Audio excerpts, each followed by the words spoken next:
13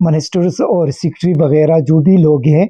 ان کے خلاف توہین عدالت کی کارروائی ہوتی ہے یا نہیں، یہ کل دیکھا جائے گا۔ آج نیشنل سیکیورٹی کمیٹی کا ایک بڑا اہم اجلاس وزیر اعظم کے زیر صدارت ہوا، جس میں مسلح افواج کے سربراہان اور وفاقی کابینہ کے دیگر اراکین بھی اس میں شامل تھے، اور اس کے اندر جو حالیہ دہشت گردی کے واقعات ہوئی اس پوری صورتحال کو ڈسکس کیا گیا۔ لیکن وہاں پہ سوال یہ اٹھتا ہے کہ اگرچہ نیشنل سیکیورٹی کمیٹی کا حصہ تو وزرائے اعلیٰ نہیں ہے، لیکن چونکہ یہ بلوچستان اور خیبر پختونخوا کے حوالے سے ڈیفینیٹلی اس کے اندر ڈسکشن ہو رہی تھی، اور مرکزی حکومت کی طرف سے مسلسل خیبر پختونخوا کو بلیم کیا جا رہا تھا کہ یہ خیبر پختونخوا حکومت کی ناکامی ہے کہ افغانستان سے دہشت گرد واپس آ گئے اور انہوں نے بارڈر کو کراس کر کے صوبے کے اندر داخل ہو گئے، اور پھر وہاں پہ انہوں نے دہشت گرد کارروائیاں کی۔ اور اس وقت بھی ہم جیسے لوگ یہی کہتے رہے کہ یہ پروونشل گورنمنٹ کا سبجیکٹ نہیں ہے، ان کا دائرہ اختیار نہیں ہے، بارڈر جو ہے وہ مرکزی حکومت کی کنٹرول میں ہے۔ لیکن آج میرے خیال میں وہ بات ثابت بھی ہو گئی، کیونکہ اس اجلاس کے اندر ہونا تو یہ چاہیے تھا کہ خیبر پختونخوا اور بلوچستان کے چیف منسٹرز کو اسپیشلی انوائٹ کر دیتے، وہاں کے آئی جیز کو، چیف سیکرٹری کو انوائٹ کر دیتے، اور وہ اس اجلاس کا حصہ ہوتے، کیونکہ اس کے اندر ان ساری چیزوں کو ڈسکس ہونا تھا۔ اور پھر یہ بتایا جا رہا ہے کہ منگل تک، پیر کے دن بھی یہ اجلاس جاری رہے گا۔ چونکہ اس حوالے سے تو ابھی تفصیلات سامنے نہیں آئے، صرف یہ کہا گیا کہ دہشت گردوں کے خلاف لڑائی جاری رہے گی، اور جو بھی پاکستان کے مفادات کو یا پاکستان کی طرف میلی آنکھ سے دیکھیں گے تو ان کے خلاف کارروائی ہوگی۔ اور اس قسم کا جو ایک روٹین کے سٹیٹمنٹ ہے وہ صرف سامنے آیا ہے، اندر جو کچھ ڈسکس ہوا ہے اس حوالے سے ابھی تک تفصیلات سامنے نہیں آئی۔ لیکن ایک چیز جو آج مرکزی حکومت اور وزیر اعظم اور ان کے وزران نے تسلیم کر لیا کہ خیبر پختونخوا کے اندر جو حالیہ دہشت گردی کے واقعات ہوئی ہے وہ مرکزی حکومت کی ناکامی ہے، اور وہ ناکام ہو چکے ہیں کہ انہوں نے افغانستان سے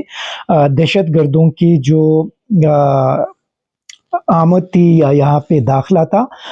وہ نہ روک سکے، اور ان کو روکنے میں ناکام رہی، اور اسی وجہ سے یہ ساری واقعات ہو گئی۔ ایون کہ اسلام آباد کے اندر تک دہشت گرد سوسائڈ بمبر پہنچ چکا تھا۔ یہ ابھی دیکھنا ہے کہ اس کے اندر کیا کچھ ڈیسائیڈ ہوگا، لیکن ایک جو چیز اس حوالے سے بات کی جا رہی ہے وہ پاکستان کی معاشی صورتحال ہے، اور یقینی طور پہ اس حکومت نے پاکستان کی معیشت کو تباہ کر دیا۔ اور دیکھیے اس کے لیے میرے خیال میں صرف اس حکومت کو ذمہ دار ٹھہرانا بھی مناسب نہیں ہوگا۔ جن لوگوں نے اس حکومت کو لایا تھا وہی لوگ اس تباہی و بربادی کے ذمہ دار ہیں۔ جن لوگوں نے ریجیم چینج آپریشن کیا تھا وہ لوگ اس پوری صورتحال کے ذمہ دار ہیں، اور جن لوگوں نے اسحاق ڈار جیسے شخص جو پاکستانی عدالتوں سے مفرور تھے، لندن میں مقیم تھے، پاکستانی عدالتوں کے سامنے پیش ہونے کے لیے تیار نہیں تھے، ان کو ایک ایئرپورٹ کی خصوصی تیاری کے ذریعے لندن سے اسلام آباد لایا،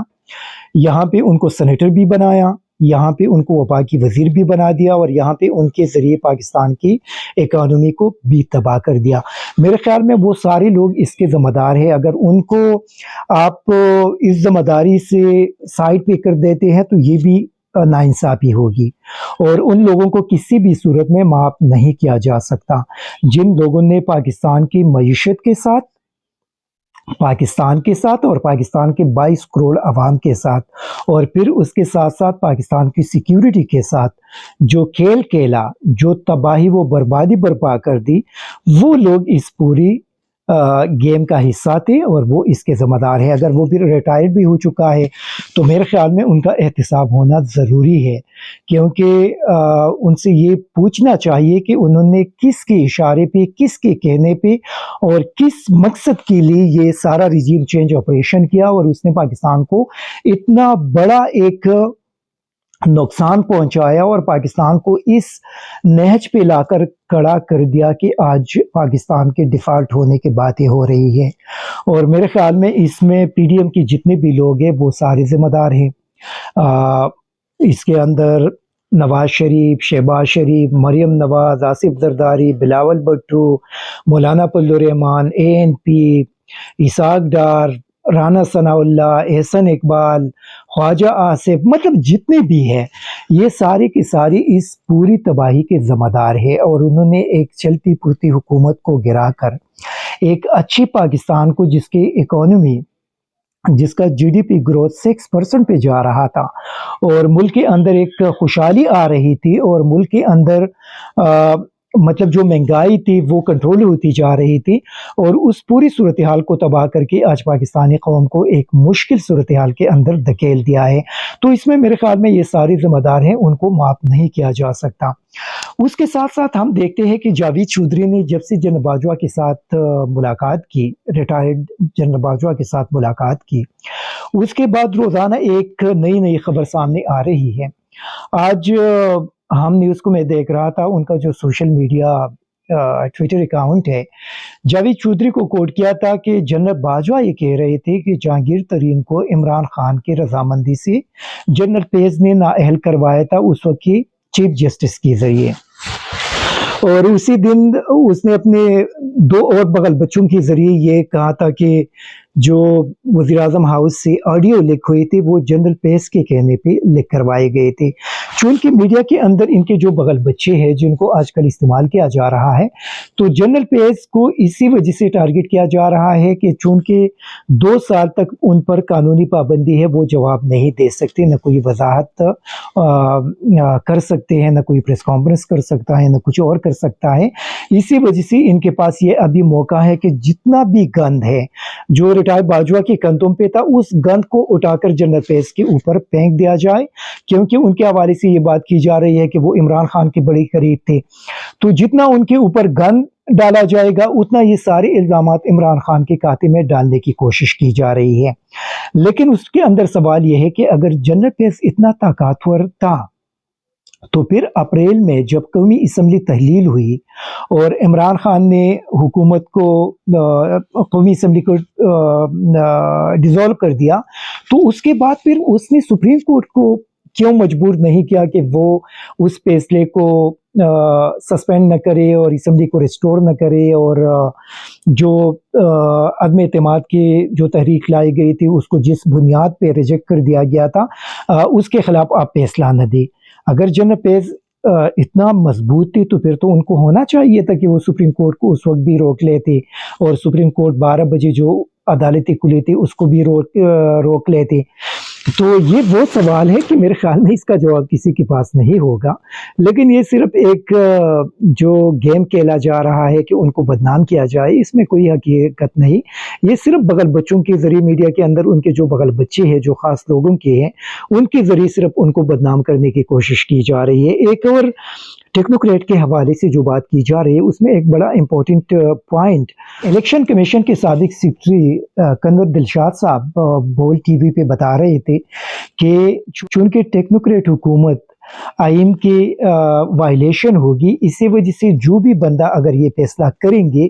تو ان کے خلاف پھر آئین کے آرٹیکل 6 کے تحت کارروائی ہو سکتی ہے، کیونکہ اس کا مقصد یہ ہے کہ آپ نے آئین کے خلاف ایک قدم اٹھایا، آپ نے آئین کو اگر سسپینڈ کیا، ایمرجنسی لگائی، جو کچھ بھی کیا، جو کچھ جنرل مشرف کے خلاف ہوا تھا اس وقت جو ایک اسپیشل کورٹ بنی تھی اور ان کے خلاف جو کارروائی ہوئی تھی، وہی سیم صورتحال اس بندے کے اگینسٹ بھی ہو سکتا ہے جو اس قسم کا کوئی غیر آئینی فیصلہ کرے، کیونکہ ٹیکنوکریٹ حکومت کے قیام کا مقصد پاکستان کو مزید تباہ کرنا ہے۔ آپ امریکہ سے لوگوں کو امپورٹ کریں گے، ان سے اپنی مرضی کے فیصلے کروائیں گے، اور اس کے بعد پاکستان کو تباہ کر کے وہ تو نکل جائیں گے، جس طرح کا حفیظ شیخ وغیرہ جب بھی آتے ہیں تو واپس نکل جاتے ہیں۔ سیم اس مرتبہ حفیظ شیخ جیسے لوگوں کو لا کر ان کے ذریعے اگر کوئی حکومت بنائی جاتی ہے تو پاکستان کو تباہ کر کے، کیونکہ وہ IMF کی پالیسی کو امپلیمنٹ کریں گے، ان کے احکامات مانیں گے، کسی اور بندے کے حکم وہ تسلیم نہیں کریں گے، تو ان کے ذریعے پاکستان کو تباہ و برباد کر کے وہ تو واپس نکل جائیں گے۔ جو طاقتور لوگ ہیں وہ بھی پاکستان سے نکل جائیں گے، لیکن جو عام 22 کروڑ پاکستانی ہیں ان کو تباہ کر دیا جائے گا، کیونکہ مہنگائی کا ایک طوفان آئے گا۔ اسی وجہ سے اس صورتحال کا صرف ایک ہی حل ہے، اور اس کا حل ہے پوری طور پہ انتخابات۔ اگر پوری الیکشن کے